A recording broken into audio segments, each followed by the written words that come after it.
Bon, bon, alors c'est l'enfer de lag dans tous les sens et je suis vraiment désolé. J'essaye de faire ce que je peux. Il y a des galères un peu dans tous les sens. Et attendez, tac, je vais juste faire tac. Parce que sinon, on va entendre... Philippe est parti juste se faire couler de l'eau. Voilà. Philippe est juste parti se faire couler de l'eau. Mais il est là.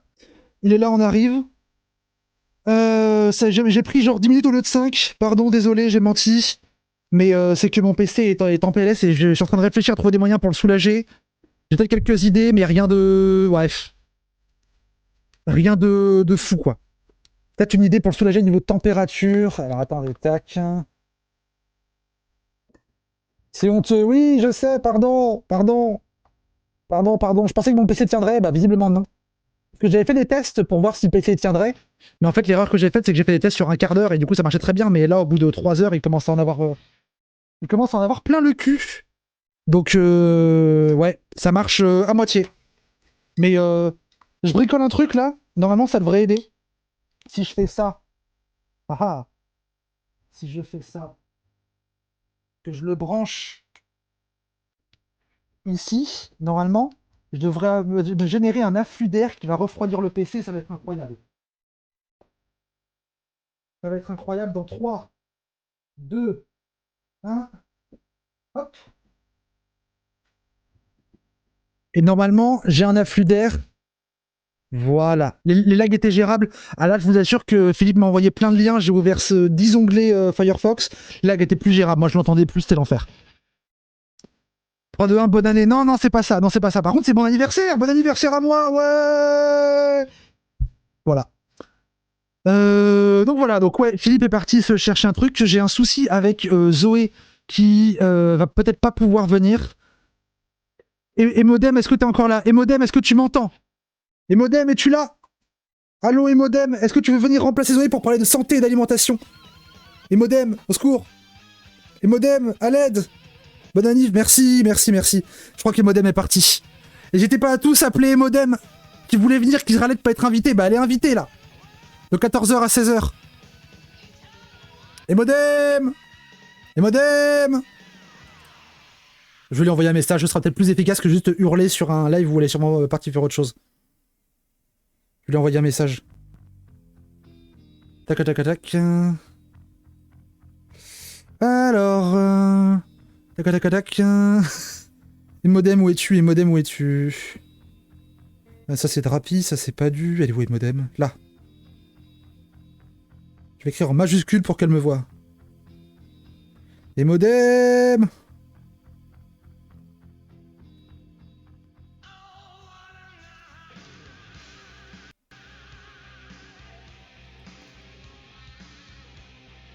Voilà, tac. Je lui envoie un message.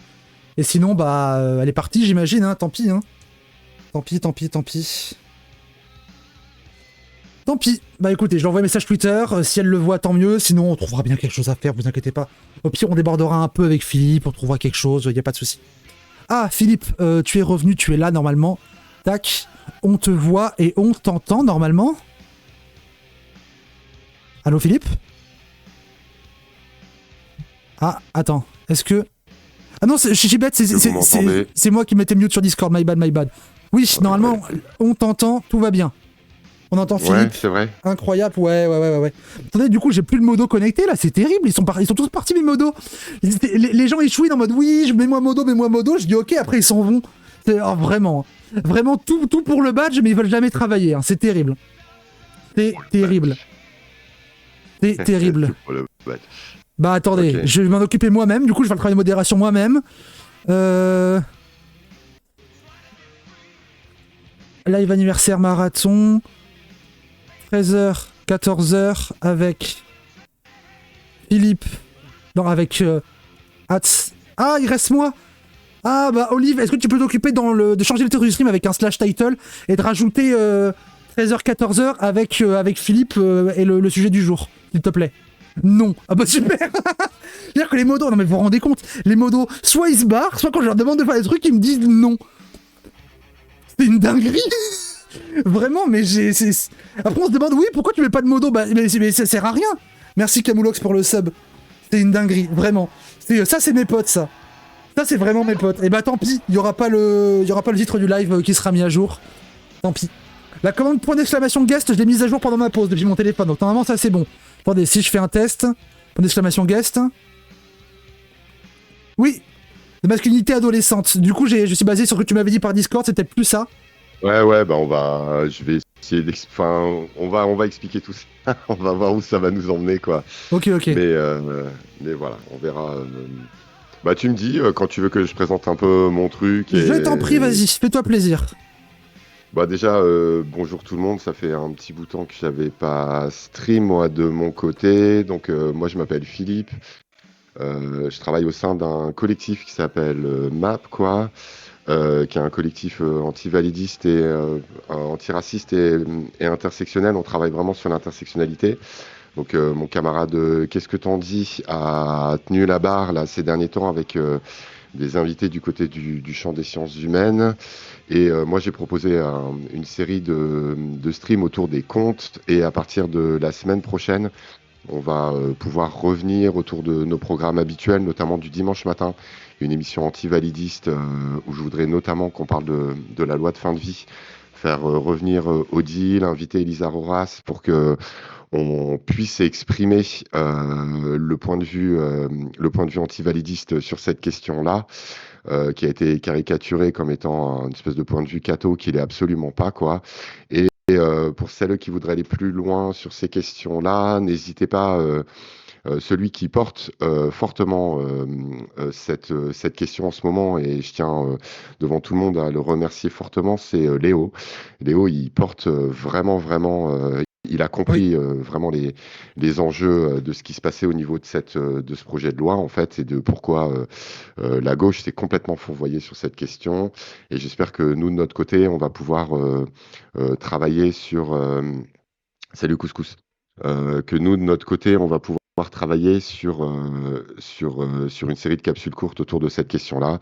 Et ensuite, on reprendra aussi nos différents streams. Alors avec Spino, on avait commencé à travailler autour de l'autisme, on va le continuer. Donc voilà, il y a des programmes qui vont repartir, donc ça c'est bien. Je suis un petit peu tendu en fait, un peu stressé. Ça fait longtemps que j'ai pas pris les micros et puis j'ai eu beaucoup de choses ces derniers temps, donc je suis pas forcément prêt. Vous savez que enfin pour ceux qui me connaissent, vous savez que je suis un garçon qui a l'habitude de préparer très fortement ses streams avant l'impro, quoi. Donc aujourd'hui, je voudrais bah, profiter d'être avec Echarp pour souhaiter à ma sœurette un bon anniversaire déjà Oh, et puis être là merci, c'est mon parce que anniversaire, c'est mon voilà. anniversaire. Donc déjà, c'était aussi et surtout pour ça que je voulais être là. Donc je voulais être là avec elle. Et donc du coup, merci beaucoup pour l'invitation. Ça me touche beaucoup, quoi. Et donc j'ai réfléchi un petit peu quand même à ce que je voulais vous proposer. Il y avait une commande parce que Sharp, il y a quand même c'est YOLO, mais il y a quand même toujours un peu une commande. Donc que je vais pas forcément complètement pouvoir honorer Une cette commande, on dirait fois-ci. qu'on est genre dans un resto et que je t'ai demandé un steak frites, tu sais. Mais oui, mais c'est ça. Ouais, si, si, quoi. Donc du coup, il y avait une commande. Je sais que tu voulais qu'on parle un peu, enfin, que je construise un fil un peu musique, quoi. Donc on va quand même s'appuyer sur un fil un petit peu musique. Mais moi, ce qui était important pour moi, c'est comme je suis un petit peu loin du stream, que j'ai énormément de choses dans la tête qui sont plutôt difficiles à partager en ce moment. J'ai essayé de trouver un compromis, en fait. Et donc, je voulais vraiment que ce soit le plus possible vibrant et qu'on puisse échanger un petit peu entre nous et que ça puisse vous faire un petit peu réfléchir. Et donc, du coup, je me suis concentré sur une expérience que j'ai vécue cette semaine, que je trouvais pertinente et qui m'a amené dans toute une série de réflexions et qui rentrait plutôt bien en écho avec le travail que j'ai pu mener autour du conte et autour notamment de ce que c'est que l'affirmation d'un d'un sujet minoritaire, pour reprendre le terme de Deleuze et Guattari. Donc du coup, je trouvais que tout ça, c'est peut-être susceptible de marcher, donc je vous demande votre bienveillance. Je vais essayer de vous présenter le truc, qu'on essaye d'échanger un petit peu autour de ce cas-là, parce que je suis un petit peu perdu aussi, et j'en ai pas tiré toutes les conclusions qu'on pourrait tirer de cet événement. Et donc, je trouvais que ça faisait une bonne accroche, et puis je vais vous faire écouter un petit peu de musique tout au long de cette heure-ci, et on verra où ça va nous emmener. Voilà, pour la petite présentation, quoi. Donc, je vais essayer de vous faire ça pas à pas, vous raconter un petit peu ce qui s'est passé, faire réagir Echarpe vis-à-vis de tout ça, parce que tu vas avoir plein de choses à dire, Oh et oui. puis on verra où ça va nous mener. Alors, je vous le fais, je rentre tranquillement dedans, après l'intro, quoi. J'ai toujours un peu besoin d'intro, moi, de Parce que toute je façon. précise que Philippe Gang a tendance à Vas-y. vraiment beaucoup prévoir ses lives, à beaucoup dérouler et à penser Twitch un peu comme un moyen d'expression, mais très conférence. Là où justement, là où moi j'aime beaucoup le taf de Philippe, mais on a des gros désaccords, c'est sur la vision de Twitch, où moi je suis très dans l'interaction en permanence et m'adapter au chat, alors que Philippe est vraiment dans j'ai préparé quelque chose, je vous offre un contenu à voir. Et du coup, c'est un peu un défi aussi ce live, c'est qu'on va essayer de combiner un peu les deux et ça va être marrant. Ouais, je suis assez Donc d'accord avec vas-y, toi. C'est vrai vas-y. qu'on en a déjà parlé de ça, effectivement, Mhm. sur ça et tout, quoi. Alors après, moi je pense aussi, mais vous avez chacun, puis vous avez vu des streameuses très différents aujourd'hui, quoi. Moi je suis un garçon qui a du mal à rentrer dans cet échange-là, parce que je le trouve d'une grande violence, en fait.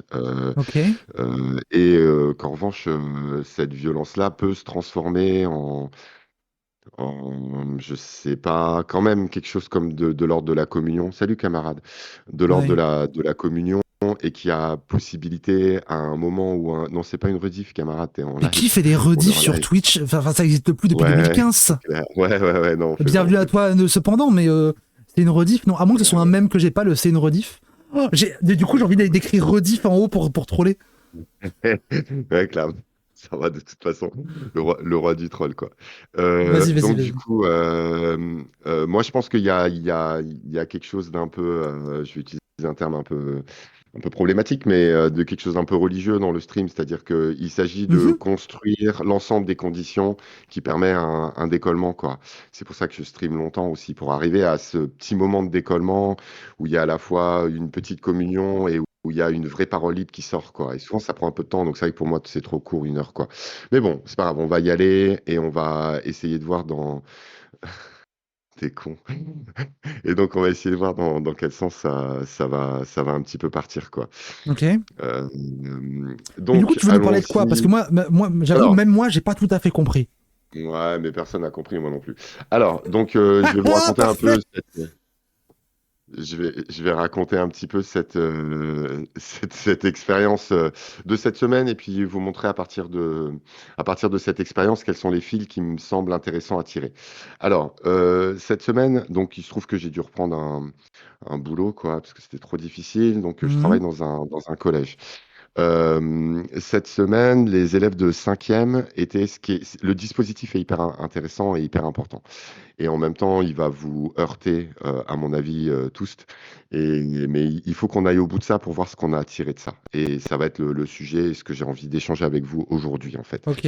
Donc, en gros, ce qui s'est passé, c'est qu'il y avait une intervention autour du harcèlement auprès de toutes les classes de cinquième de l'établissement. C'est un tout petit collège, donc ils ne sont pas très nombreuses, dans la petite salle à côté du collège. Une salle qui est plutôt pensée pour des représentations nationales, avec des gradins, la possibilité d'une config cabaret de la salle, et quand même une estrade. Quand les élèves arrivent, ils s'installent sur les différents gradins, et il y a face à eux un écran géant avec un PowerPoint trollé déjà, avec conférence sur le harcèlement, etc. Et puis un type très dans son corps, en fait, avec la petite écharpe, voilà, mais vraiment dans son corps, avec une difficulté, avec un vrai obstacle pour l'atteindre, y compris visuellement, quoi. Et un autre personnage plutôt bondissant, je vous dis pas pour l'instant ce que c'est, un autre personnage bondissant qui circule autour de lui, ils installent leurs trucs, etc., quoi. Et là, je vais vous mettre à la place des élèves, parce que nous, on a été briefés, les personnels de l'établissement, on a été briefés, euh, mais les élèves l'ont pas été. Pour les élèves, il s'agit d'une conférence sur le harcèlement. Et là, on est au cœur de la psychologie sociale de Palo Alto, quoi. Vous allez vite comprendre pourquoi. De qui? Et donc, ouais, je vais spoil si jamais je dis ce que c'est. C'est des grandes expériences de psychologie sociale, type les expériences de Milgram, de Stanford. Je vais essayer d'expliquer ce qu'il en est, quoi. Ok. Euh, et donc, mais pour l'instant, je vous garde le suspense parce que je pense que l'intégralité du suspense, enfin du dispositif, il faut qu'on le découvre tous ensemble, sinon on va pas rentrer dedans. Et donc, du coup, la CPE de l'établissement présente le personnage bondissant en particulier, le présente comme étant le nouveau surveillant du collège. Bon, on le présente comme étant un APS, un agent de prévention sécurité. Lui, il se présente, bonjour, moi c'est Yvan Lacaille, et il se met assez vite à utiliser un ton très très familier et à envoyer des signaux très très forts envers les élèves garçons de l'établissement. Il Ok. explique aux gamins que grâce à lui, dans l'établissement, il va y avoir un club de MMA, que ça va Un parler club jeux de MMA, trop vidéo. stylé. Et Charles était parti comme les gamins, quoi. Et donc, Bah du ouais. coup, il commence à leur expliquer Merde. que chez lui, que grâce à lui, tout va changer à l'intérieur de l'établissement, qu'il y a des choses qui seront, qui seront plus tolérées. Bref, il présente une figure très masculine, très vulgaire, très agressive, qui écarte assez vite les filles des interactions. Ah, je connais ça, Euh, c'est Jean-Luc Mélenchon. Il promet que tout va changer, il écarte les meufs. Je te laisse, je te laisse gérer la responsabilité de ton stream, Écharpe. Et donc, assez vite, s'instille un climat très très malaisant pour une partie des filles et pour nous les personnels. Vraiment quelque chose de très très malaisant, très, Ah, très violent, très agressif. Les garçons, en revanche, en transe. Les garçons étaient ok. littéralement en transe. Ouais, donc c'est le boys club, ça leur plaît, quoi.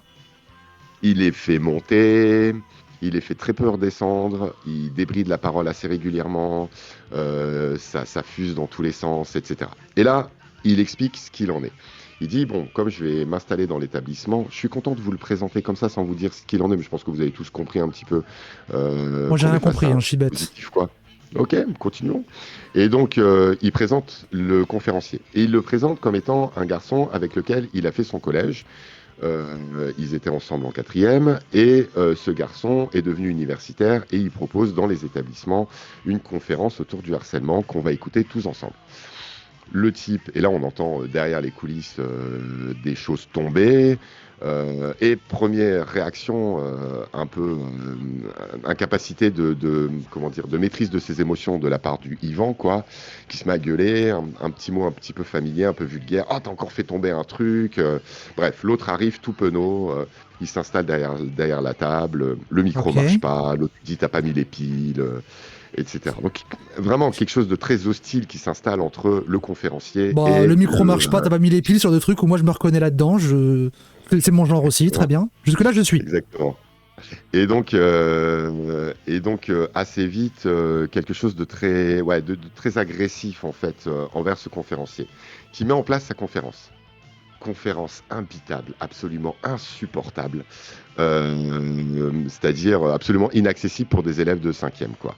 Donc Ok, point ouais. 1, point 2, etc. En revanche, l'intégralité des contenus qui sont proposés à l'écran sont justes. Il s'appuie sur une série d'enquêtes qui sont justes, l'ensemble des vidéos qui vont être présentées dans la conférence sont justes et tout. Alors là, il y a un petit brouillage de code qui va être qui est assez déroutant, quoi, mais qui va être lié aux choix qu'ont fait les deux personnages. Et donc, ce qui va se passer, je pense que Nimielleuse l'a bien compris, quoi. C'est-à-dire que effectivement, le gars qui parle du harcèlement va se faire harceler tout au long de sa conférence. Et il va y avoir, à mon avis, bon, je pense que vous avez un petit peu compris, je vous le fais très très vite, quoi. Salut Tuyau, ça fait plaisir. Euh, je pense que vous avez tous un peu compris ce qu'il en est, quoi. C'est-à-dire que plus la conférence va se déployer, plus le type va se faire incendier par le premier personnage, qui va l'interrompre régulièrement en lui disant c'est chiant, et en reprenant le mic pour redévelopper des trucs autour du harcèlement, à partir de petites vidéos, etc., et qui va faire parler les élèves. Alors encore une fois, tout le temps avec la séparation garçon-fille, quoi. C'est-à-dire des garçons qui, plus la conférence va avancer, plus ils vont être en phase totale avec les dog whistles envoyés par ce personnage-là. Donc du coup, Qui avait attends, juste pour plutôt bien résumer, pour bossé. être sûr d'avoir Ouais, compris. T'as un vas-y. mec qui se comporte un peu en mode boys club, connard, etc. T'as un deuxième mec qui arrive pour faire une conférence et il se fait bully par le premier mec qui l'insulte, c'est ça? Exactement. Il passe Ok, son temps à se faire court-circuiter par le premier. ok, Ok, ok. t'as le truc? Ouais, ouais, c'est bon, je l'ai. Donc, du coup, on est face à effectivement des élèves waouh, qui plus ça avance, plus sont excités et qui réagissent de plus en plus aux petites piques qui sont envoyées par Yvan envers le conférencier. Ça va, vous avez Jusque-là, ça va. globalement Ok, il y en a un qui bully le truc, l'autre quoi. en faisant le boys club et en faisant le ouh, ouh, ouh. Je vois. Donc il y a une méta. Du coup, il y a une méta. Je pense que vous avez bien compris la méta. Ils sont en train de parler de harcèlement et le type se fait harceler en même temps par le premier, avec une montée de l'ambiance et des choses qui sont de plus en plus débridées, quoi. Et notamment un certain nombre de trucs du coup qui deviennent de plus en plus insupportables, notamment quand ils montrent les vidéos, parce que les vidéos sont des vidéos qui viennent d'une campagne de 2020 qui était plutôt bien faite. Il y en a de temps en temps euh, avec des vidéos plutôt malignes, plutôt bien pensées, et des questions qui sont posées. Par exemple, qu'est-ce que vous faites en premier dans des situations de harcèlement? Et les gamins, ils sont là, violence, coup de poing, bagarre, quoi. Et de temps en temps, une fille, vraiment le côté, c'est vraiment hyper genré, hein, les réactions. Enfin, on verra, parce que je vais rester très humble dans ce que je peux penser de ça, quoi. Mais de temps en temps, une fille qui dit, bah, on va aller voir la victime pour lui demander comment elle va, quoi. Et le truc arrive qu'à la 10e intervention, quoi. Et sinon, avant, c'est bagarre, coup de poing, MMA, Fortnite, quoi. Et donc, systématiquement, en fait. Et il ménage une montée qui devient de plus en plus malaisante et insupportable, quoi, et qui aboutit au fait qu'il demande au conférencier, lui dit, allez, arrête ta conférence, elle est chiante, quoi, on n'en peut plus, on en a marre, vas-y, raconte, comme ça, si tu partagerais un peu ton expérience, raconte comment c'était quand on était au collège, je te rappelle, quand t'es sorti du bus. Donc l'autre, de plus en plus mal, quoi, de plus en plus dans son corps, en fait, qui finit par se lever et par raconter une scène dure, quoi, vraiment terrible, quoi. Axée grossophobie, on va dire, quoi. Et là, euh, pic final, au moment où il essaye de reprendre la parole pour sa conférence, euh, Yvan qui balance un balai couille entendu par tous, qui balance dans un endroit de garçon et une espèce de petite déflagration qui passe dans toute la salle et qui enflamme toute la salle, quoi. Et là, il arrive sur scène, l'autre se met en colère, il se pousse, euh, silence, la CPE rentre sur la scène, arrête le truc, et les trois partent pour discuter. Et les gamins restent tout seuls. Et en fait, donc les gamins se retournent vers nous, rien, bah, poker face, tout au long du truc, quoi. Bon, on a joué le truc. Ensuite, ils reviennent, et là, rupture de jeu, et suite à la rupture de jeu, c'est très violent des ruptures de jeu, je sais pas si parmi vous, vous avez déjà eu dans des représentations scolaires, par exemple, un comédien qui arrête de jouer pour dire il y a trop de bruit, c'est Ah non, des mais moi expériences j'ai qui sont jamais eu de comédien. fortes. Moi j'ai grandi dans une étape à la campagne, comédien, il n'y avait pas. Ah, j'ai jamais eu de rupture de jeu. J'ai eu des ruptures, mais je sais pas si ça compte.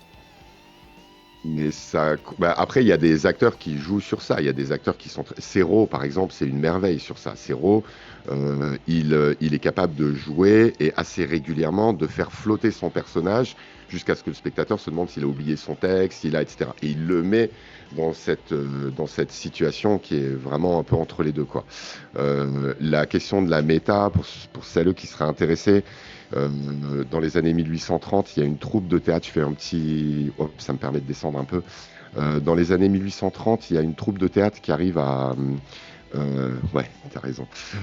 C'est violent aussi. Il y a une troupe de théâtre qui est menée par un acteur anglais qui s'appelle Keane, qui vient jouer du Shakespeare en France, et c'est la première fois qu'on entend Shakespeare dans toute sa brutalité et de sa violence, parce qu'avant on n'avait que des traductions édulcorées.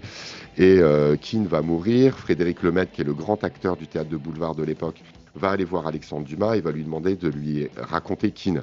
Et donc, du coup, c'est l'une des premières pièces. En fait, il y avait l'illusion comique de Corneille, on avait déjà fait de la méta, mais là, c'est la première pièce moderne où il y a un acteur qui joue le rôle d'un acteur et qui multiplie les ruptures de jeu dans un système qui est au 50e degré, quoi. Et c'est une pièce qui a été reprise au XXe siècle par Pierre Brasseur, qui allait voir Sartre et qui lui a demandé de lui écrire un autre Keane. Fin de la parenthèse, mais pour ceux qui sont intéressés par la méta et ces questions de rupture de jeu, j'ai streamé autour du théâtre du 17e. Il y a longtemps maintenant, mais voilà, ça a été une chouette expérience. Bon, fin de la parenthèse. Je reviens sur la question de la rupture de jeu.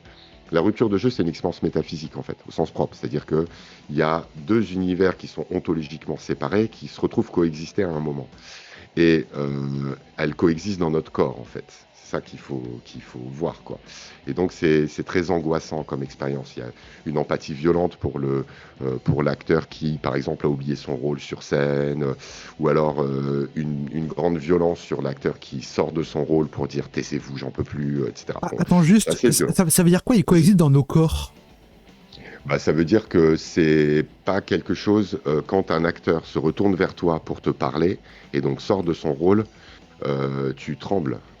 Enfin, Ah c'est-à-dire bon? que c'est une très grande violence en fait, parce que il y a un mécanisme de crédulité qui est construit tout au long de la pièce. Donc tu dois à la fois y croire, pas y croire, c'est du jeu, etc. Et il y a tout un tas de trucs un peu ridicules qui se passent sur une scène de théâtre, quoi, qu'on n'accepterait pas dans la réalité. Et à partir du moment où il réappartient à la réalité, ben, du coup, l'intégralité de l'édifice, il tient plus, quoi. Ouais, c'est assez violent. J'ai du mal à mettre des Est-ce que mots t'as sur cette vu violence-là, mais c'est assez violent. un des derniers films de Dupieux où Non, bah, Dupieux, il joue sur ça. justement il y a un de ces derniers films où le principe du film c'est il y a un mec qui va voir une pièce de théâtre, la pièce de théâtre est un peu nulle. Plutôt que de se barrer, il en a marre, il se lève, il fait eh oh c'est nul un peu ce que vous faites. Du coup tout le monde est en mode what the fuck, qu'est-ce qu'il prend, il se fait un peu pourrir par tout le monde. Il fait ça 2-3 fois, au bout d'un moment les gens ils disent mais casse-toi en fait tu déranges tout le monde. Et en fait il a le seum, donc au lieu de partir il prend son arme, il braque tout le monde, il dit personne ne sort, je vais réécrire la pièce, ce sera mieux. Il commence à réécrire la pièce, il dit toi tu joues ça. Et c'est un peu rigolo. Voilà, c'est un des films de Dupieux, du coup il y a un peu de ça. Après la violence c'est pas tellement la rupture de jeu, c'est la rupture, c'est plus le fait qu'il sort son gun et qu'il braque sur des gens aussi. Ouais, voilà. Après, le truc de la méta, c'est nous, on a tous été élevés à l'easter egg, quoi. Et la méta, si c'est de la méta à la Deadpool, on n'en peut plus, quoi. La méta à la Deadpool, moi, on n'en peut bien. plus. Et en fait, bah, il y a, en tout cas, la méta à la Deadpool, elle travaille pas ton corps, quoi. Alors que là, quand t'es devant l'acteur, honnêtement, c'est le corps qui est travaillé. Mais c'est bien qu'on parle de tout ça parce que je pense que c'est complètement lié à ce que je vais pouvoir développer là maintenant, quoi. C'est-à-dire que bah, l'acteur revient et il parle avec les enfants, quoi. Ok. Et pour moi, il y a, et là dans le chat, n'hésitez pas à dire, pour moi, il y a 3 choses qui sont en jeu dans cette expérience-là. Ok. La première chose, donc les expériences de psychologie sociale, pour celles qui les connaîtraient, elles sont toutes un peu bidonnées, hein. Donc l'expérience de... J'en avais fait une quand j'étais à la fac, j'avais fait l'expérience de psychologie sociale où on avait pris des gens, on leur avait fait bouffer de la purée avec du piment pour voir s'ils étaient pas contents, et après on leur faisait doser du piment dans la purée des autres pour voir s'ils étaient violents, et ensuite on leur bourrait la gueule pour voir si quand ils étaient bourrés, ils étaient plus violents que quand ils étaient pas bourrés. On faisait un truc comme ça. Alors c'est très mal résumé, hein, mais c'était rigolo parce que du coup on devait vraiment... Il y avait tout un pan dans l'expérience où on devait énerver les gens et leur casser les couilles pour qu'ils s'énervent, et du coup on avait réfléchi à des moyens un peu éthiques de casser les couilles aux gens, et genre quand ils dans la file on leur faisait des croche-pattes, on leur faisait tomber leurs trucs, des petits coups de coude et tout, c'était un peu rigolo. Et on avait tout un truc comme ça et tout était full bidonné. Et en fait, ils le savaient pas, ils l'apprenaient qu'à la fin. Et d'ailleurs, ce qui est un peu marrant, c'est que à la fin, ils étaient plus énervés de s'être fait avoir que c'était bidonné et que c'était bidonné et qu'ils étaient pas au courant, plus que qu'on leur ait fait des croche-pattes. Qu'on leur a fait des croche-pattes, pardonnez, mais qu'on leur a fait des croche-pattes sans leur dire que c'était volontaire pour les énerver, ça les énervait encore plus. C'était un peu rigolo. Ouais, mais on est dans, hein, de toute façon, un jeudi soir, Krone. Donc du coup, oui, moi, elle m'a convaincu. Là, vous avez les trois grandes expériences de psychologie sociale qui sont restées un petit peu parce qu'elles ont été relayées par la culture pop. C'est l'expérience de Stanford sur l'origine de la violence, quoi, où vous mettez des étudiants, certains sont prisonniers, les Ah autres sont les oui, la geôliers. simulation de Et, prison terrifiante là. et exactement, bon, tout est bidonné dans cette expérience, Ah hein, bon? on l'a su après, ouais. Ah ok, ok. Ça a été hyper malhonnête. Mais il tendait à montrer qu'en fait, si vous prenez un épagnol breton tout gentil, que vous le mettez dans une cage et que vous tapez sur la cage, l'épagnol, il va sortir en voulant tout dévorer, quoi. Donc ça voulait montrer qu'en fait, l'origine de la violence, elle est liée aux dispositifs sociaux dans lesquels sont insérés les gens. Bon, Ouais. donc ça, c'est l'expérience de Stanford. Il y a l'expérience de la vague de Norman Granz, que vous connaissez peut-être à partir du livre de Strasser et du film qui a été adopté, où il y a un prof qui a mis en scène le fascisme à l'intérieur de sa classe. Et la troisième qui est venue jusqu'à nous par, il y en a plein d'autres, hein, mais la troisième qui est venue jusqu'à nous par l'intermédiaire de la culture populaire, et notamment par ce film. Alors je me rappelle plus comment il s'appelle, un film de Costa Gravas, je crois. Donc c'est l'expérience de 1000 grammes. Et Oui, donc pour moi déjà, il l'espérance y de a du milligrammes, 1000 grammes. c'est le truc où tu donnes des ordres aux gens et en fait, tu donnes aux gens l'ordre d'électrocuter d'autres gens et du coup, vu que tu donnes l'ordre, ils le font quand même. Même si c'est pas bien. À peu près. En fait, c'est exactement, c'est la blouse blanche. Ouais, C'est voilà, c'est ça.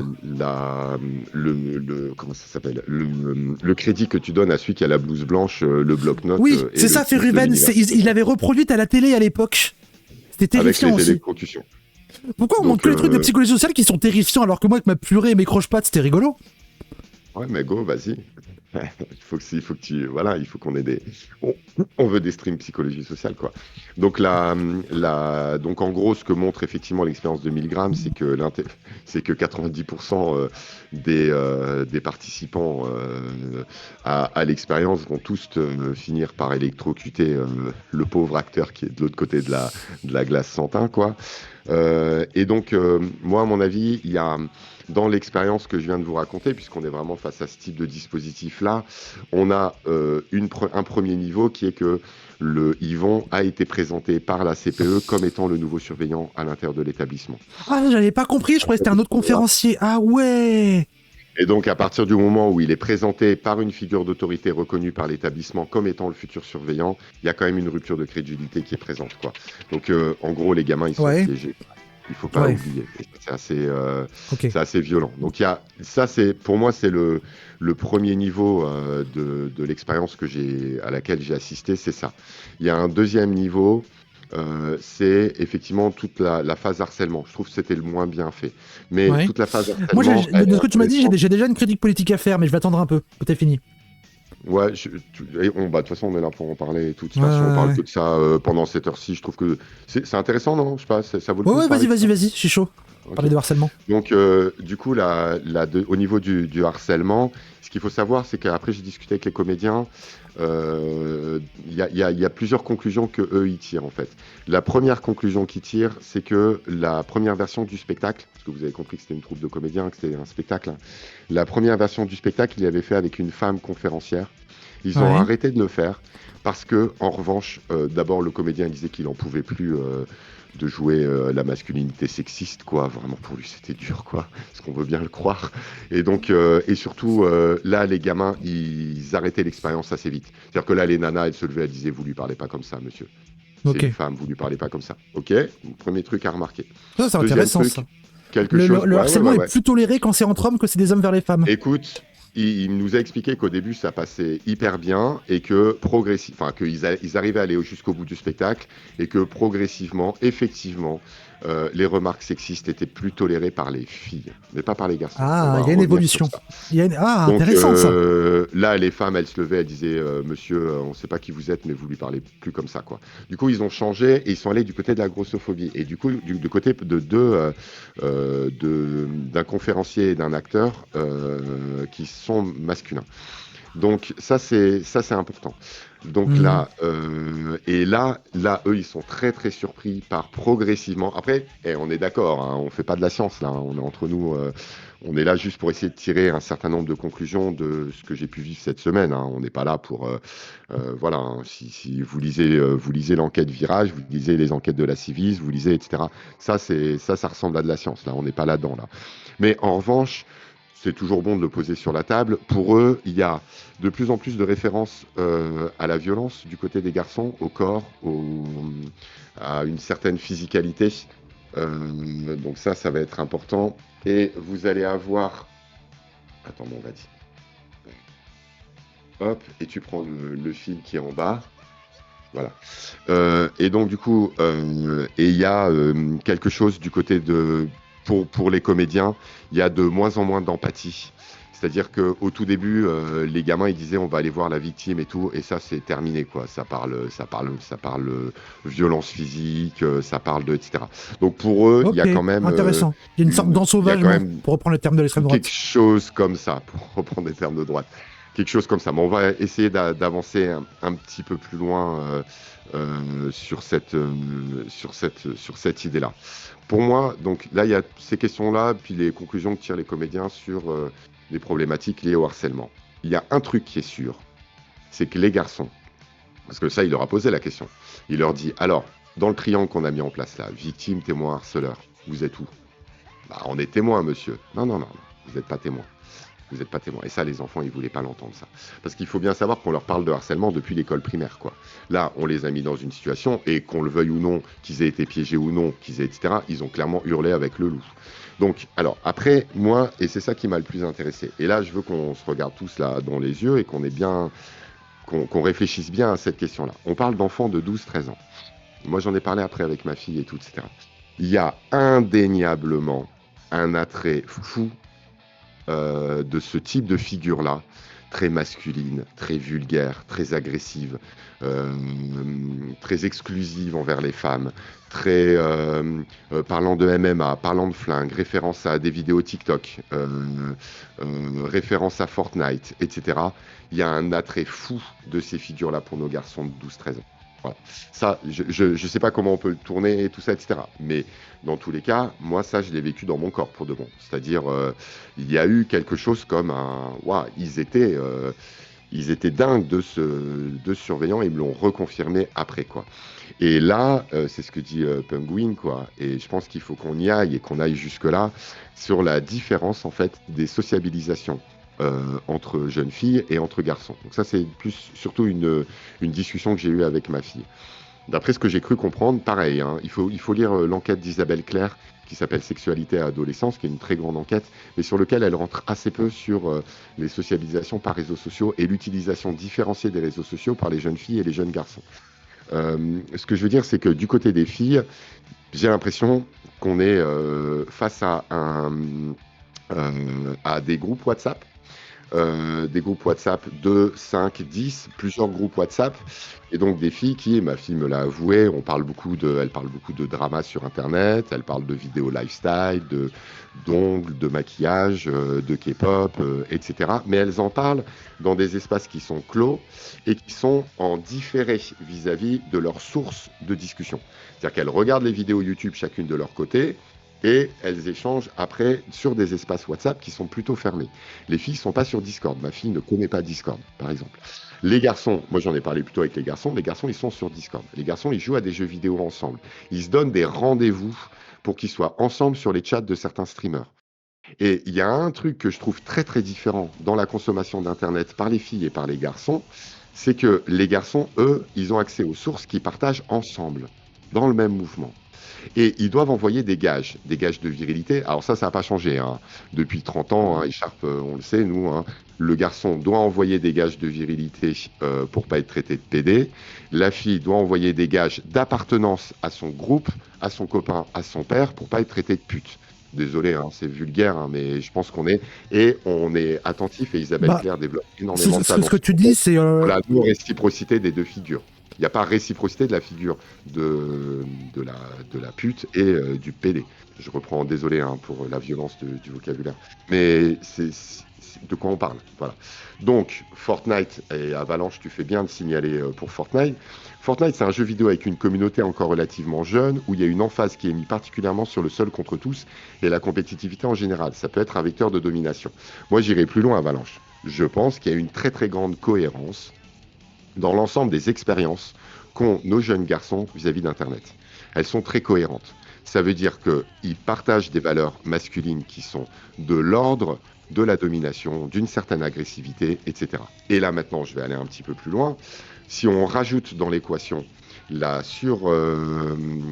surexposition de nos jeunes garçons à partir de 11-12 ans au porno, et aux scénarios très particuliers qui sont mis en scène, donc scénarios racistes, je vous envoie aux travaux de Ala Rasbaï, de Marc Jaja, sur les catégories des sites porno.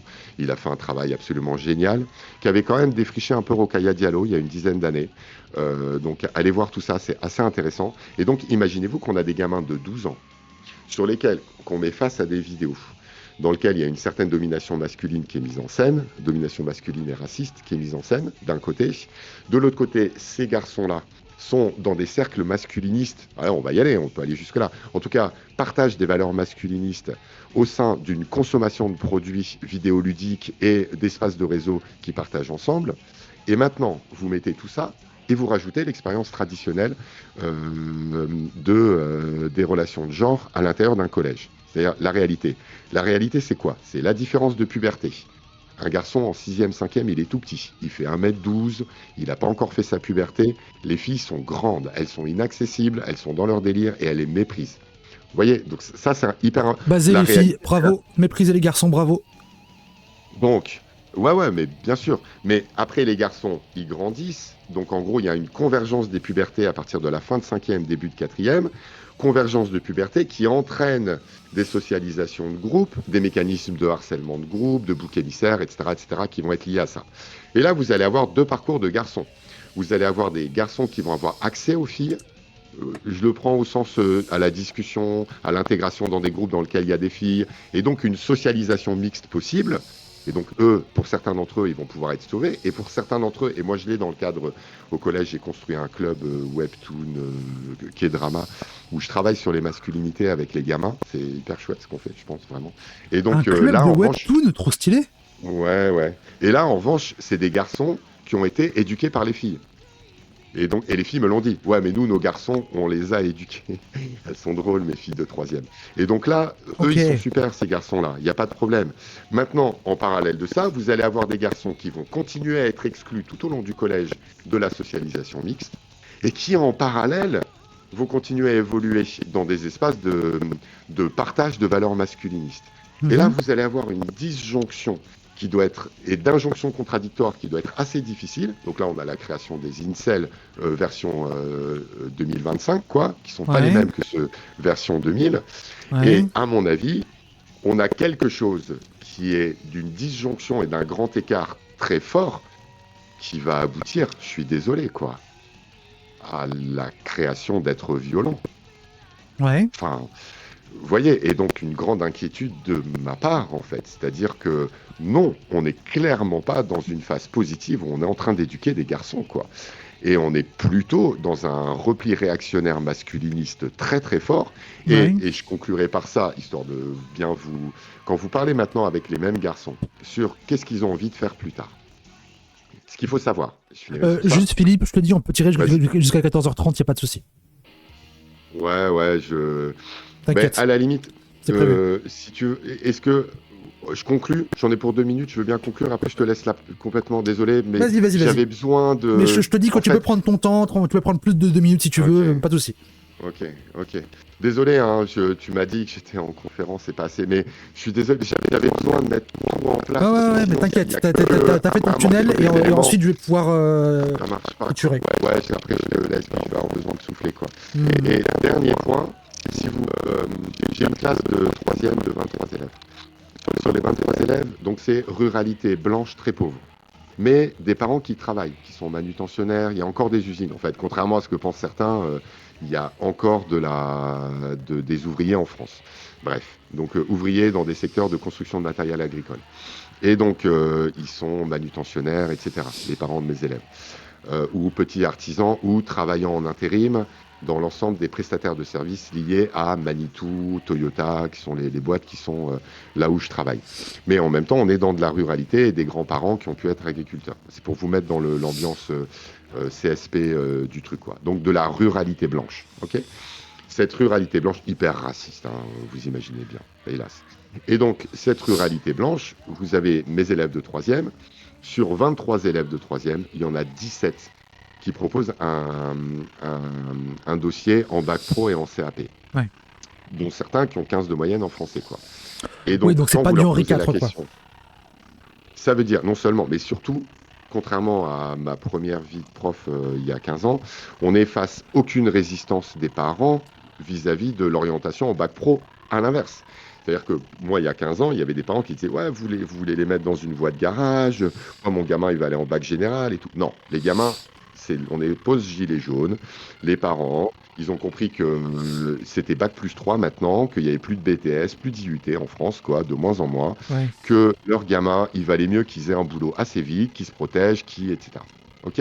Donc je trouve que c'est assez intéressant. On est dans cette ambiance-là. Donc, on n'a aucune volonté, comme dans les années 60, de revanche sociale et de parents qui veulent que leurs enfants ils fassent des études pour pouvoir ne pas être exploités comme eux. Ça, c'est ambiance années 60, quoi. L'ambiance années 80-90, c'est la résistance du général. Et nous, on était là, on disait, il faut aller en bac pro, c'est cool nos bacs pro et tout, ils vont être bien vos gamins, arrêtez de mépriser les filières professionnelles, etc. Ça, c'était plutôt notre optique il y a une dizaine d'années. Et aujourd'hui, il n'y a même pas besoin de dire ça, les gamins, ils vont, etc. Maintenant, si vous parlez avec les enfants et que vous leur dites qu'est-ce que vous voulez faire plus tard, vous savez ce qu'ils répondent? Vraiment, j'ai parlé avec, bon, après, comme d'hab, hein, j'ai pas fait l'enquête, hein, je parle avec des gamins et tout, hein. Et ça, c'est encore un point qu'Isabelle Claire n'a pas pas allé développer. Ils disent, on veut faire de l'argent. Mhm. Donc je leur dis, ouais, vous voulez être artisan, vous avez compris qu'effectivement, un plombier, ça gagne vachement plus sa vie qu'un prof et tout. Ça, c'est ce qu'on me disait il y a 10 ans. Il y a 10 ans, les gamins, ils me balançaient à la figure. Moi, mon frère, il a fait un apprentissage et il est plombier, il gagne plus de thunes que vous, monsieur. Ils avaient raison, d'ailleurs, au passage. Ça, c'était il y a 10 ans. Là, ils me disent, non, on veut faire de la thune. Et vous savez ce qu'ils m'ont dit? Il y en Oui. a deux, ce qu'ils m'ont dit. Le meilleur moyen pour faire de la thune, monsieur, c'est de trouver une combine et de se faire de l'argent sur les pauvres. Ouais. Mais ils ont Un raison. truc. Le truc, c'est que il faut rajouter les crypto-bros dans l'écosystème masculiniste. Mm. Et on a des Ouais. gamins qui passent Ok, des ouais. soirées dans des vidéos de crypto ou de développement personnel auxquelles ils doivent biter que dalle, mais qui sont en fait complètement en accord avec le reste de la présentation et donc le marketing, la mise en scène crypto, la mise en scène développement personnel, muscu, etc. Tout ça, ça fait partie d'un écosystème auquel sont confrontés des gamins de 13 ans. Et donc, on a des gamins de 13 ans qui passent la soirée devant des vidéos de crypto, des streams de crypto. Tout à fait. Vous vous rendez compte? Et donc, et du coup, on leur explique que c'est comme ça qu'on va faire de l'argent, etc., etc. Voilà. Désolé, j'ai été un petit peu long, mais je pense que Non, mais l'intégralité des ce trucs point qui peuvent, spécifique est peuvent être extrêmement intéressant. Je pense tirés. que je rebondirai dessus plus tard. Je te laisse en fait. Voilà, j'ai clos en fait. Moi, j'ai pas de conclusion plus à tirer de ça, mais je voulais poser l'ensemble de tout ça sur la table en fait. Voilà, avec toute l'humilité vraiment hein, que je veux avoir vis-à-vis de ça, hein. Hmm. Mais ouais, comment tu réagis ça, Écharpe? Vas-y, dis. Est-ce que Plusieurs cet trucs. écosystème, il te paraît déconnant? Est-ce que... Alors, Raconte. déconnant, non. Mais moi, déjà, sur l'expérience que tu as dit sur le harcèlement, moi, j'ai une grosse critique qui m'est venue de suite. C'est cette expérience, alors pas en elle-même, mais elle s'inscrit dans un contexte où on a tendance de voir le harcèlement. On voit surtout le harcèlement du dominé envers le dominant dans le rapport de classe. Ce que je veux dire, c'est que, alors, c'est pas vrai dans le rapport de genre. Dans le rapport de classe, c'est que là, par exemple, t'as montré un exemple de harcèlement du pion envers le conférencier, tu vois. Et qu'en fait, le harcèlement, il est pensé par l'essence sociale, toujours comme le plus faible dans la classe qui va harceler le plus fort dans la classe. Ça va être le cancre qui va harceler le premier de la classe, ça va être l'élève qui va harceler le prof, et il est rarement pensé dans l'autre sens. Donc moi j'ai cette première critique là déjà. Je sais pas si c'est très clair ce que je dis. Non, tu cartonnes, tu cartonnes. Il y a de ça. Bon, après, il faut que tu rajoutes la dimension du groupe, hein, et la Ouais, dimension de la oui. puberté aussi, hein. C'est-à-dire, il y a des phénomènes de harcèlement à l'école primaire qui sont très classistes en général et qui sont liés à des hiérarchies d'adultes. Maintenant, Alors oui, si tu passes au mais collège, Ouais, il y a les logiques de groupe et ça va être fondamental. Les harcèlements post quatrième, c'est pas les mêmes qu'avant. ouais. Et imagine, t'es un gamin, t'as galéré pour avoir des copains pendant des années, et là t'arrives à intégrer un groupe de copains en quatrième, et il y a un des gars du groupe qui va se mettre à insulter régulièrement une autre personne, tu vas pas lui dire ferme-la, parce que t'as trop à perdre, et t'as réussi à t'insérer dans ce groupe, etc. Je pense que le groupe, ça reste important. Mais justement, Je sais pas. parce que le truc, c'est que le harcèlement, c'est, j'ai envie de dire, c'est un peu une mécanique d'industrialisation de l'humiliation via la force du groupe, j'ai envie de dire. Et le groupe, c'est l'arme des plus faibles, parce que quand t'es en bas à l'échelle sociale, le groupe, c'est tout ce qui te reste, parce que t'es plus nombreux. Et c'est la seule force que t'as. J'ai un peu envie de dire. Et du coup, en fait, le problème de focus le harcèlement sur le groupe, c'est que les classes, dans les guerres de classe, que ce soit au niveau structurel ou individuel, utilisent des mécanismes d'humiliation pour se faire la guerre. Et que le harcèlement, du coup, c'est un mécanisme d'humiliation qui est accessible aux classes les plus faibles. Là où les classes les plus hautes, elles n'en ont pas besoin, elles ont d'autres manières d'avoir l'humiliation. Que ce soit via la violence symbolique, via la culture légitime, etc., etc. Et du coup, en fait, moi, je me méfie un peu de focus l'humiliation par le biais du harcèlement, parce que ça sert aussi une rhétorique qui va servir à réprimer avant tout les classes populaires.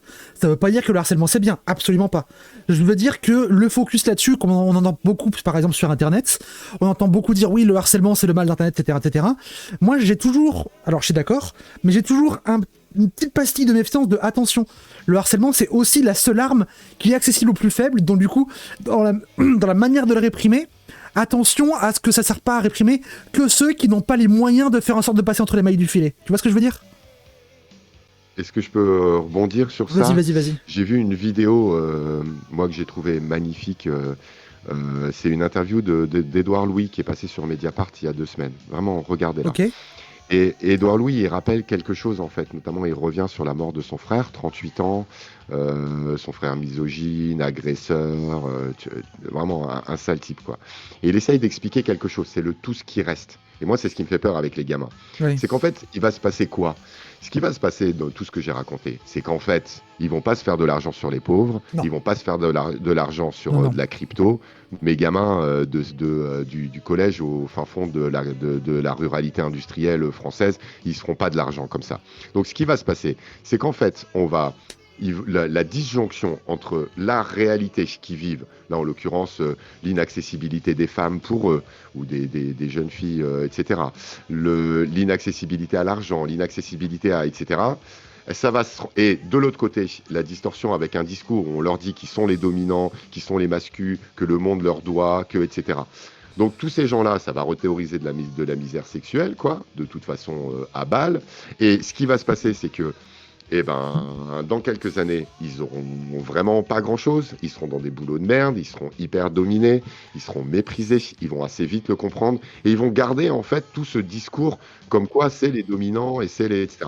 Pour moi, ça, c'est la violence sur ce qui est encore... Donc, les femmes vont trinquer. Enfin, voilà. Donc, pour moi, c'est ça qui est à mon poupon. Ok. Ouais, j'entends. Je te laisse réagir à ça. Je réponds à Vadim. Non, pas de soucis. Ok.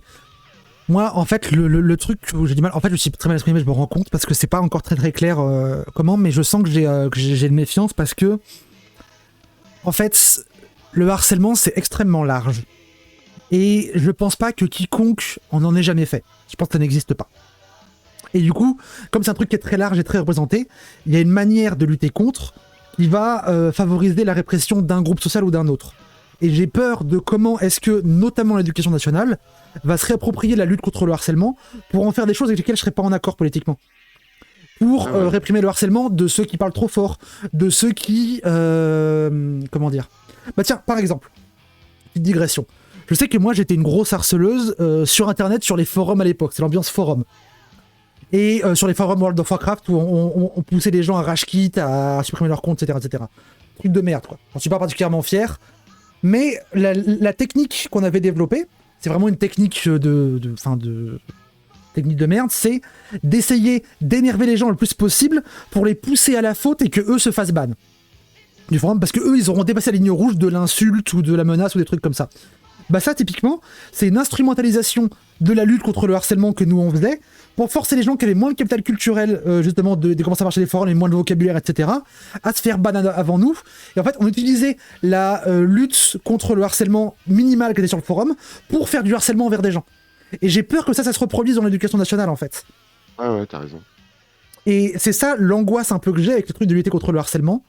Parce que je me souviens de l'affaire Marvel Fitness, tu vois, où même si ce mec est une merde, il y a aucun souci, la manière dont ça lui a été tombé dessus, ça fait lever un peu les sourcils, que ça vienne d'un procès politique que les juges, plutôt que de voir quelqu'un casser quelqu'un d'autre, ils voient un homme noir qui attaque une femme blanche, ça joue aussi.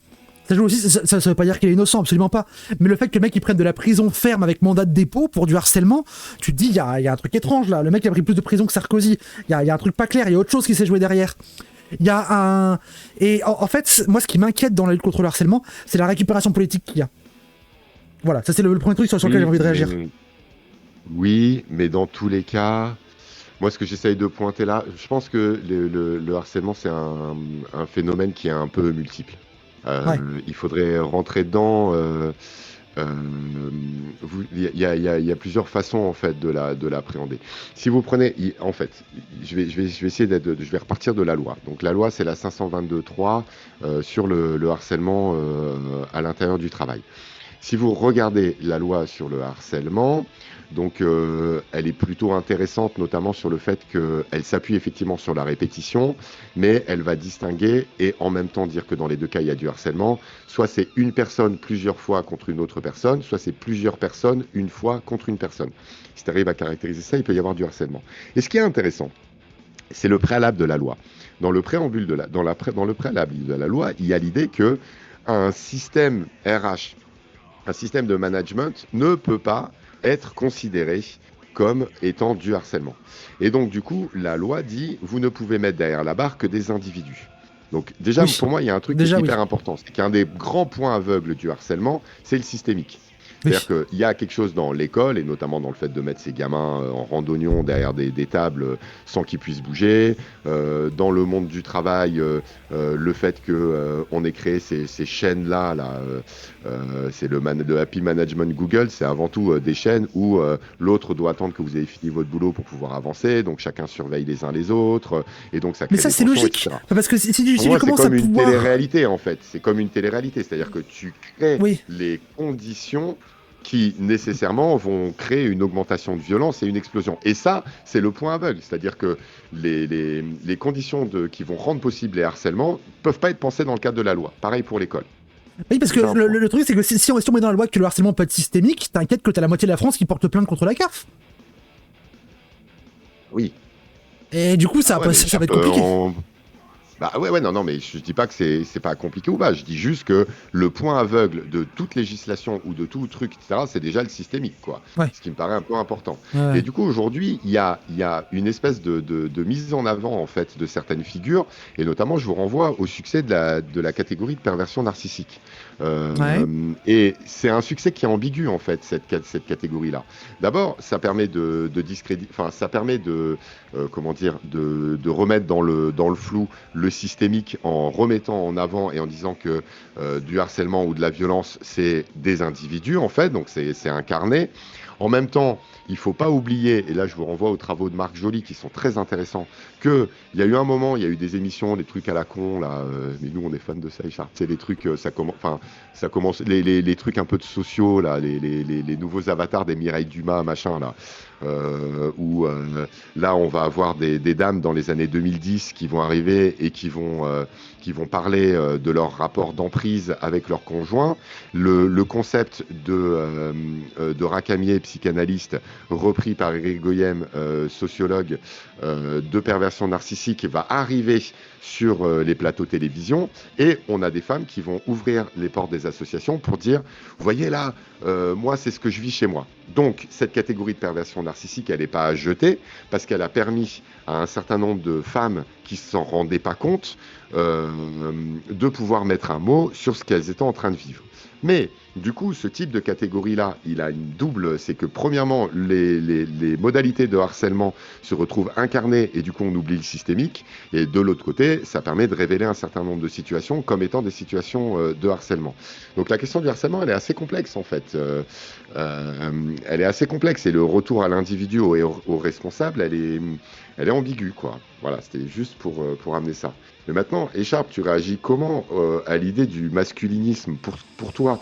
Il y a un péril Ah, masculiniste? de fou, Il y a quelque chose qui a de fou, de changé? fou. Parce que pour moi, il y a une grosse cohérence en fait Oui, dans l'intégralité de ces interactions sur Internet entre nos oui. jeunes garçons de 13 ans. Le porno, la crypto, le jeu vidéo, Fortnite, les échanges, la création de communes, le harcèlement d'Ultia. Enfin, tu sais, pour moi, il y a un Bien tout sûr. là, il y a un truc quoi. Enfin, Ah mais en fait, je suis pas d'accord avec ce constat-là. Ce constat-là, je le partage entièrement. Moi, la méfiance que j'ai, c'est sur comment est-ce que ça va être géré par le système actuel et comment est-ce que la répression va être organisée et sur qui elle va tomber plus que d'autres. Mais le constat, je le partage. Le constat, je le partage. Et moi, d'ailleurs, c'est un des trucs que j'avais noté aussi sur le côté. C'est... tu l'as pas fait directement, mais t'as parlé du péril incel et des crypto-bros. Et moi, c'est un truc qui m'intéresse beaucoup de comment ces deux trucs-là se rejoignent. Et pourquoi est-ce qu'en fait leurs visions du monde sont aussi compatibles? Et en fait, du coup, t'as apporté un élément de réponse, c'est que sociologiquement, ça répond aux mêmes angoisses masculines. Et ça, c'est un truc qui m'intéresse. Est-ce que tu veux développer là-dessus un peu?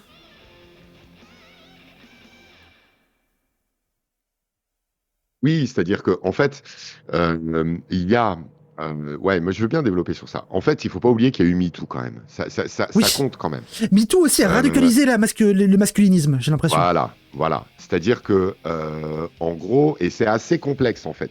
C'est-à-dire que si je reviens sur ma catégorie de Françoise, la crypto-monnaie, bah, je te laisse Écharpe répondre Oui, à les cette question. crypto-bros, c'est les Ouais, gens les qui sont vendeurs crypto-bros. de bitcoin, de NFT, de trucs comme ça, qui sont souvent un peu des scams et de l'arnaque de gens en mode pyramide de Ponzi, et qui promeuvent un peu un lifestyle en mode influenceur Dubaï, rien à foutre de ta dépression, deviens entrepreneur, machin truc. Et qui sont souvent Vous liés avez au un truc d'extrême droite. écosystème. Il y a un écosystème influenceur muscu, Oui, muscu aussi, bien sûr. développement personnel mascu, etc. Donc voilà, il y a ici une certaine cohérence qui apparaît pas directement. Hein. Faut y réfléchir un peu pour la voir apparaître. Hein. Alors, je continue sur ça. Vas-y, vas-y. C'est-à-dire que ce qui a assez, il y a indéniablement MeToo, c'est quelque chose qui est important. Alors MeToo, maintenant, il faut bien dans les ruralités blanches dont je parle, par exemple. Il faut bien voir que des fois, on a l'impression comme ça, parce que nous, on est dans nos bulles à nous, qu'il y a des choses qui ont changé dans la société, etc. Il y a quand même des grandes tendances. Hein. Le premier rapport sexuel, il est resté autour de 17 ans et il est plutôt stable, Mhm. etc. Enfin, vous avez quand même, et notamment, est-ce qu'il y a une vraie influence de MeToo sur les couples, par exemple, les couples de parents de mes élèves dans ces ruralités-là? C'est pas dit, quoi. La dernière enquête, celle de 2018, j'ai pas lu la toute dernière qui est sortie, mais a priori, il y a certes une nouvelle répartition des tâches à l'intérieur du couple, quoi. Il y a des hommes qui jouent un peu plus aux enfants, qui font un peu plus les bains et qui changent un peu plus les couches qu'avant. Mais Ouais. si vous prenez des choses comme la lessive, par exemple, c'est les femmes qui continuent à faire de la lessive et Oui, les femmes, elles font double journée, quoi. oui. Donc du coup, méfions-nous aussi d'un certain nombre de trucs qu'on croit être des grandes évolutions anthropologiques de notre société et qui, en fait, quand on y regarde d'un peu plus près, il n'y a pas tant de changements que ça. Mais là, si on reste dans l'écosystème Internet, le féminisme, ça compte. Et MeToo a compté. Et donc, il y a effectivement un masculinisme de réaction qui a recyclé du Soral et du Zemmour sur la nouvelle donne qui était imposée par le MeToo. Et notamment, et du coup, ça aboutit à des conclusions qui sont un peu complexes. Je vais vous donner un exemple tout simple. Quand vous dites que pour quelqu'un comme Marc Joly, par exemple, la figure du pervers narcissique, elle est intéressante si on la considère pour lui, c'est l'homme qui a des enfants, qui est incapable de gérer l'injonction d'égalité dans le couple et qui, quand il y a rupture, va détruire son ex-femme, la détruire, littéralement. Ça, c'est comme ça qu'il décrit, lui, sociologiquement, la catégorie là. Que vont répondre les masculinistes dans les commentaires des vidéos YouTube qui sortent sur ça, il y a aussi des femmes qui sont perverses narcissiques. Et donc, ce qui est assez intéressant, c'est que ils se mettent du coup à valider le modèle d'une femme euh, euh, manipulatrice, ogresse, etc., qui est assez contradictoire avec la femme princesse, fragile, qui doit être dominée, qui était le modèle dans le patriarcat traditionnel. Maintenant, comme l'a dit Mona Chollet dans Sorcière, le modèle de la femme ogresse, il était quand même disponible, quoi. La femme manipulatrice, etc. Et donc, du coup, on a des crypto-bros, des mascus, tout cet écosystème-là, qui va redéployer le patriarcat en réactivant certaines figures qui nous viennent de la psychanalyse ou autres, la femme manipulatrice, la femme, etc., qui étaient certes disponibles, mais sur laquelle ils vont redonner un peu plus d'importance. Et là, je vous renvoie à un documentaire qui s'appelle Les Masculinistes avec quelqu'un que j'aime beaucoup, qui est Stéphanie Lamy. Elle était conseillère sur ce documentaire. Et vous avez, dans les trucs de développement personnel, le grand jeu, en fait, c'est de faire ces catégories-là. Donc les femmes, c'est la biche, la louve et la chienne, je crois, par exemple. Donc vous allez avoir, elles rentrent dans une de ces catégories-là. Et donc on voit bien que le sorcière, l'ogresse, la manipulatrice, donc Ève, par opposition à Marie, est une figure qui était disponible, qui était présente, mais en marge de la conception masculine de la femme, et qui revient assez massivement comme étant un péril et qu'on assimile aux féministes. Donc du coup, même si MeToo a changé quelque chose dans le patriarcat, c'est la réactivation de la figure de l'ogresse et une plus grande part donnée à cette figure-là. Vous voyez, ouais, je suis d'accord avec Kwaku. Super remarque. Docu assez éclaté, mais Stéphanie Lamy, Queen, quoi. Et donc, donc du coup, il y a ça qui a changé. Maintenant, on a un écosystème masculiniste qui me paraît assez cohérent. Alors, écosystème masculin, pour moi, par exemple, Thaïs Descuffion est dans cet écosystème-là. C'est-à-dire les nations, tous les groupes Némésis, Elisabeth Lévy, Pascal Pro, tout ça, c'est dans le. Ça rentre dans cet écosystème, hein, de toute façon, quoi. Et de l'autre côté, ça rentre dans cet écosystème-là. Et donc là, en revanche, ces news arrivent du côté dans les téléviseurs des parents de mes élèves. Alors que les vidéos YouTube de crypto, elles n'arrivent pas chez les parents de mes élèves. Vous voyez que là, c'est pour ça qu'il faudrait voir, il faudrait affiner tout ça. Mais il y a une offensive réactionnaire. Et cette offensive réactionnaire, elle s'exprime en ce moment Musk-Trump et la fascination qu'ont des élèves de 13 ans pour quelqu'un comme Musk, par exemple, quoi. Ou même pour Trump, pour le monde des faits alternatifs, etc. Donc oui, pour moi, et TPMP, effectivement. Donc oui, pour moi, il y a une vraie cohérence de cet écosystème masculiniste, qu'il doit être pensé en réaction à MeToo dans ses fondements, et qu'en revanche, il n'est qu'une actualisation d'un patriarcat que vous retrouvez, et je vous renvoie aux travaux de Le Goff sur la poésie courtoise au XIIIe siècle, qui est déjà mis en place à ce moment-là. Bon, voilà ce que j'aurais à dire sur le masculinisme.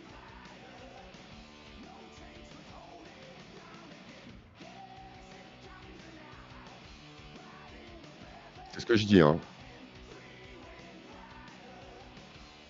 T'es mute, Écharpe. Ils disent que t'es mute. Ah merde, oups, pardon, je m'étais mute quand je mangeais ma carotte.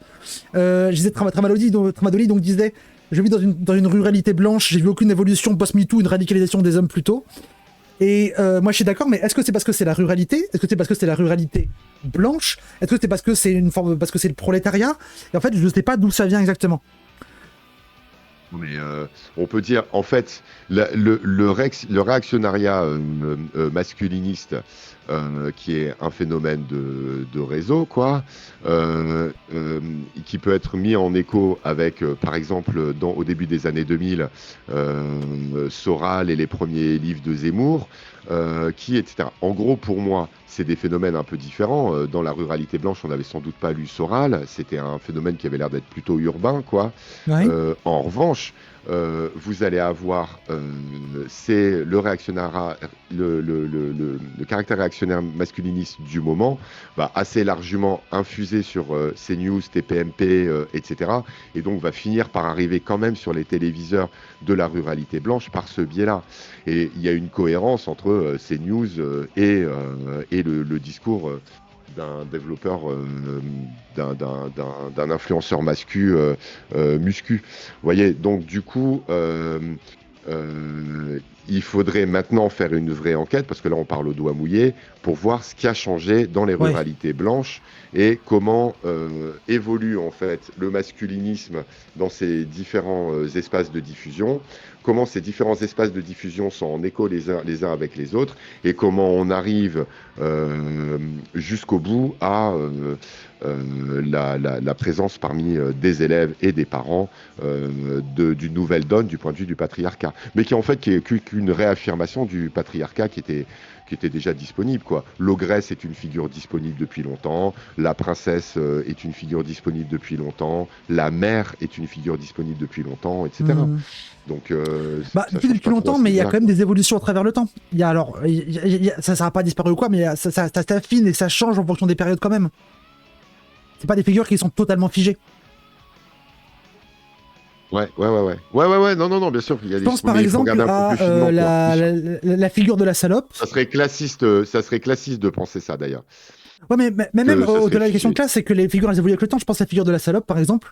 C'est une figure qui a été qui a eu un peu de recul avec la génération plus libérale, mademoiselle, sexpo, etc., etc., et qui revient un peu plus maintenant avec la génération plus body count pour qui c'est super important, tu vois. Donc il y a des fluctuations parce que il y a aussi que les différentes figures de genre, masculines, féminines, etc., sont un peu contradictoires les unes avec les autres, sont même très contradictoires les unes avec les autres. Et du coup, il y a une compétition interne de lesquelles vont prendre plus de place selon les milieux, selon les époques. Ouais. Et du coup, il y a des comment dire, il y a des enjeux aussi au sein de la masculinité et au sein de la féminité, de quelle figure va prendre le pas, même parmi les biais sexistes. Globalement, ce qu'on peut dire, c'est qu'il y a pour parler comme Foucault, il y a un diagramme patriarcal Hmm, plutôt stable. Ce diagramme patriarcal, il va s'inscrire dans des dispositifs qui, eux, sont variés. Là, par exemple, un jeune homme qui regarde une vidéo de Thaïs Descuffion après avoir vu celle de Thibaut InShape, c'est un certain dispositif. Ces dispositifs-là, ils sont variés. C'est pas les mêmes à la campagne qu'à la ville, etc. Il y a une vraie évolution de cela et tout. Mais globalement, il y a quand même une certaine stabilité du diagramme patriarcal quand même, quoi. oui, mais il y a des Je subtilités parce que, pense. par exemple, je pense que tu te rappelles l'époque où le slogan c'était ni pute ni soumise. Ouais, mais c'est un slogan pas n'importe où, tu Oui, vois. bien sûr, mais je pense que actuellement en 2025, je pense que les injonctions contradictoires à la féminité, ça marche plus exactement pareil, tu vois. Je sais pas si ni pute ni soumise ça marcherait aujourd'hui. Il y aurait peut-être d'autres manières de voir le truc parce que les, Ah les, ouais, t'as raison. les notions de genre et les féminités et les masculinités se sont adaptées avec le temps parce que MeToo ça a été une bombe effectivement, ça n'a pas été la seule, mais ça a été une bombe parce qu'il y a eu aussi une conscientisation que de la putophobie aussi, même si elle est marginale, il y a quand même une conscientisation que maintenant ni pute ni soumise, il y a plein de gens qui seraient en mode bah bizarre pour les putes, genre pas cool, alors qu'avant on se posait même pas la question. Que y a eu l'émergence aussi des questions queer qui ont commencé, même doucement, à venir un peu titiller le truc, qu'il y a eu des questions d'autres trucs, qu'il y a eu le gros boom aussi de l'intersectionnalité, quoi que ça veut dire, personne a tout à fait vraiment compris ce que c'est, parce que personne n'aurait la même définition, mais qui a changé beaucoup aussi. Il y a une modification de nos modes d'information et de militantisme, que ce soit Internet, les réseaux sociaux. À l'époque où les gens militaient sur Twitter ou sur Instagram ou sur TikTok, vu que le format est très différent, les méthodes de pensée sont très différentes aussi. Et du coup, en fait, c'est pour ça que moi je te rejoins, moi je m'interroge beaucoup sur, notamment, tu disais que les jeunes garçons, ils sont en mode Fortnite, stream, etc., etc. C'est via quel réseau? Est-ce qu'ils tombent là-dedans via Twitch, parce que tu parlais d'aller voir des streamers, via Discord dont tu parlais, via Instagram, via TikTok, c'est via quoi, tu sais, toi? Un peu, ouais. Je sais un peu ça. Donc, les filles, ma fille connaît pas Discord, par exemple, à 13 ans. Ouais, Pourtant, elle est à fond dans machin et tout, etc. Donc, j'ai l'impression que les filles, bon, il y a du mainstream et il y a des réseaux qui sont communs aux deux. Donc, la vidéo d'Inoxtag, les garçons et les filles l'ont vue, par exemple. ouais, Donc, par ils ont exemple. des références communes. Ensuite, Snapchat est plutôt commun. Et si vous regardez leurs followers sur Snapchat, c'est un prolongement de leur vie sociale. Tu vois. Ah oui, Ensuite, Snapchat aussi beaucoup. il y a une utilisation d'Instagram par les filles qui est différente de l'utilisation d'Instagram par les garçons, mais il y a pour moi, il y a une vraie différence entre filles et garçons, c'est que les filles connaissent pas Discord et les filles ne partagent pas leurs sources dans un espace commun où elles interagissent pendant la consommation du truc. C'est-à-dire Ok. qu'elles réagissent à essentiellement des dramas d'Internet sur des espaces qui sont plutôt privés et leur réseau aux filles, c'est WhatsApp. Elles ont pas la même utilisation de WhatsApp à 2, à 5, à 10 ou à 20. Ouais. Et quand il y a un truc à 20, il y a quelques garçons, mais les garçons, des trucs de classe par exemple, les garçons ils interagissent pas dedans, il y a que les filles qui parlent à l'intérieur. En revanche, les garçons, ils sont sur Discord, ils jouent à des jeux vidéo ensemble, ils sont sur des chats de streamers, et donc du coup, ils sont dans une réaction vis-à-vis de ce qu'ils consomment. Et ils doivent envoyer des gages de virilité. Le Graal, c'est quand, face à ton streamer mascu, que ton streamer mascu, il lise en live ce que tu as écrit dans la Oui, barre du chat. la Et là, gratification du les potes, le parasocial. lendemain, exactement. Et là, les potes, le lendemain, disent, ouais, ils ont lu ton message et tout, etc. Et donc ça, tu dois envoyer des gages. Donc du coup, tu envoies des gages de virilité, de machin. Enfin, il y a une espèce... Et puis surtout, c'est eux qui participent euh, à des harcèlements massifs, etc. Le Mais ça, ce que concept de tu dis, commu, en fait. ça pousse à la radicalisation aussi, parce que pour que le streamer lise ton message, il faut que le message il soit un peu outrancier. Si tu as un message mi-tiède, il va jamais être Ouais, lu. Donc il y a le ouais. mécanisme aussi de ça. C'est que si t'es sur un stream d'un mec Ah, qui c'est a un peu Musk. border raciste, pour lire ton message, faut que tu dises une dinguerie raciste sur laquelle il va réagir. Du coup, ça pousse aussi Voilà. à ça. Il y a une escalade.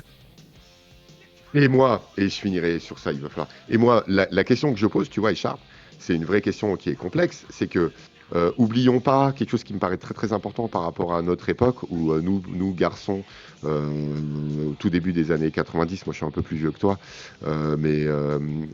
tu vois, enfin, Moi, je suis moi plus vieille garçon aujourd'hui parce et que c'est les mon garçons. anniversaire. Pardon. Ouais, voilà quoi.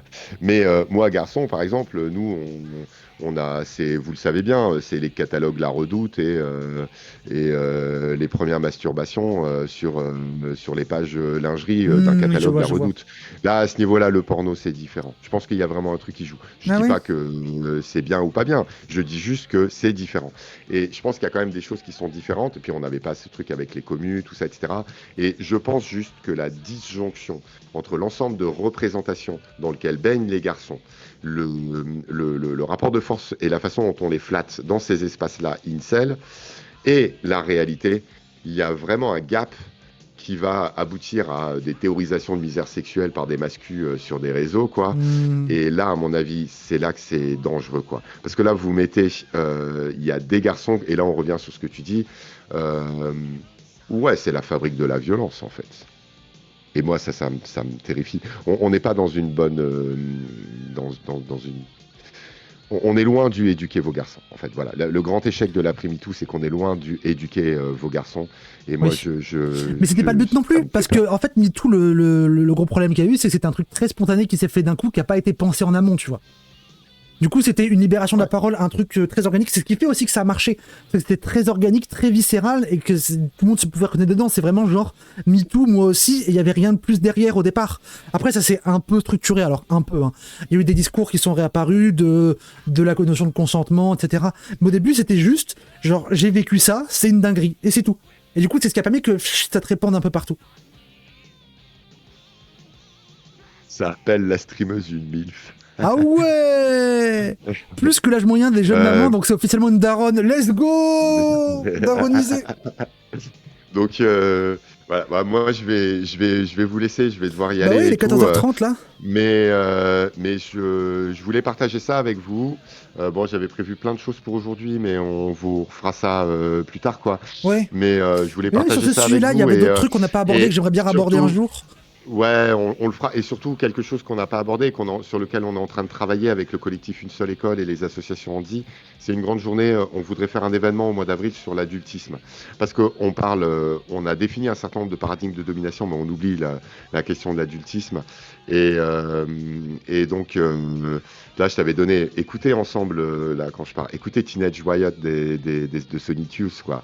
Voilà, on a envie, elle est où la République des enfants, quoi. C'est-à-dire que là, ma fille, elle raconte par exemple qu'il y a une de ses copines qui est dans des bails qui sont très très compliqués, elle me l'a avoué là une Ouais. semaine après.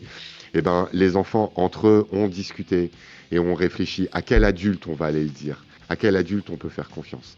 Et quand les enfants font ça, j'utilise le terme enfant exprès, quoi. Quand les enfants font ça, les enfants construisent un nous qui se définit par rapport aux adultes. Et ce nous-là, il peut être plutôt chouette, quoi. Mhm. Maintenant, il va falloir qu'on reconstruise des espaces possibles de mixité, de socialisation, qu'on propose des masculinités différentes à nos enfants, qu'on se pose la question de la masculinité autrement qu'en termes de perte de repères. En fait, les droitards, ils nous imposent aussi une façon de penser nos adolescents et la masculinité, et il Mhm. faut arrêter de leur laisser la main sur ça. Mhm. Nous, on vient du queer, quoi. Il y a un moment, il va falloir qu'on ait une façon queer de poser la question de la Ouais. masculinité et la question du foisonnement des masculinités possibles, quoi. Moi, je pense que ça viendra des trans. Et voir où on pourra aller. Je pense vraiment que ça viendra des trans. Hein? Ouais, c'est ce que dit Édouard Louis à la fin du truc et tout, etc., quoi. Des inventions de masculinité aujourd'hui, de ce qu'on peut proposer aux jeunes gens et tout, etc., quoi. Mhm. Donc voilà ce que je voulais partager avec vous aujourd'hui, avec toi, Écharpe, quoi. Mhm. Sorette, je te souhaite une belle après-midi, prends soin de toi. Et puis bah, nous, on se tient au jus. Merci beaucoup Ouais, le chat. avec plaisir. Suivez-nous sur Map. Oui, On va attends. revenir très bientôt, Est-ce que tu peux me quoi. faire un shout-out parce que map, il y a des underscores de partout, j'arrive jamais à l'écrire. Ouais, regarde, je vais Attends. suivez-nous sur Map, et puis bah, Shoutout. C'est vous M l'avez depuis, parce que j'ai le underscore code, A quoi. underscore P et 3 underscores, c'est ça? Ouais, on va changer ça. On va le changer. On va L'utilisateur changer. n'existe 1, pas, 2, 3, merde. 4. C'est 4 à la fin? Ouais, je l'envoie. Voilà. Suivez-nous sur Map. N'hésitez pas, quoi. Oui, André, elle va c'est bientôt bon. revenir et tout, C'est etc. bon, c'est bon, c'est Donc bon. c'était pour partager ça avec vous. Moi, je n'ai pas fait d'enquête sur ça. Donc lisez Isabelle Claire, écoutez Édouard Louis, écoutez quand même Marc Joly, parce que c'est assez intéressant, notamment le podcast Les couilles sur la table qu'il a invité avant-hier, où là Mhm. il a redéfini la perversion narcissique sur une base qui me paraît un petit peu plus stable et un peu plus intéressante. Prenez soin de vous. Salut Artie. Prenez tous et toutes bien soin de vous et réfléchissons tous à ces questions-là parce que c'est des questions qui sont importantes.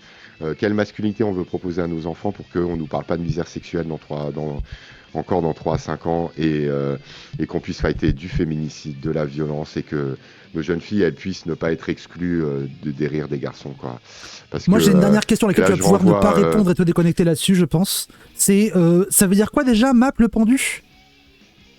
ça veut dire quoi, Map? Oui. Ah, c'était le grand truc, on a laissé tout le monde triper, médias autonomes pluriels, médias machin. Ah, Non, nous, ouais. on avait la carte en tête, vraiment. Ah oui, On avait mais la carte en tête. pourquoi les underscores alors? Bah, pour foutre la merde, mais Ah on ouais, avait vraiment d'accord. la carte en tête, quoi. Ça, je l'aime, Et ça, je l'aime, on ça, c'est avait mon esprit, vraiment ça. Bravo à toi. le réseau, le rhizome, on avait vraiment ça en tête quand on a lancé ça. Ok, Et ok. n'oubliez pas, c'était la phrase de Juliette Arnaud dans son intervention dimanche dans l'émission de la dernière. Les femmes ont peur que les hommes les tuent, les hommes ont peur que les femmes leur foutent la honte. Oui, Voilà, ça, je voudrais vraiment finir tout sur à ça. fait. C'est l'expérience que j'ai vécue mardi, elle m'a fait penser, ce rire gras de garçon, il m'a fait penser à ça. Et je voulais vraiment finir sur ça, parce que je trouve que c'est ça qui compte, quoi. Je vous souhaite une jolie après-midi, merci à tous, et Sharp, je t'embrasse fort. Gros Et bisous.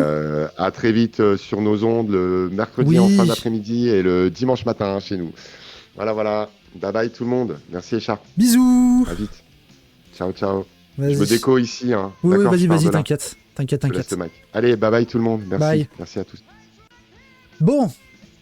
Alors. Ouah, c'était intéressant, c'était un peu gros cerveau. Ça fait du bien un peu parce que ce matin c'était un peu chill, tranquille. Là on part sur du gros cerveau. Ouf. Alors. Déjà, petite pause, on discute un peu. Qu'est-ce que vous en avez pensé? Est-ce que ça vous a plu?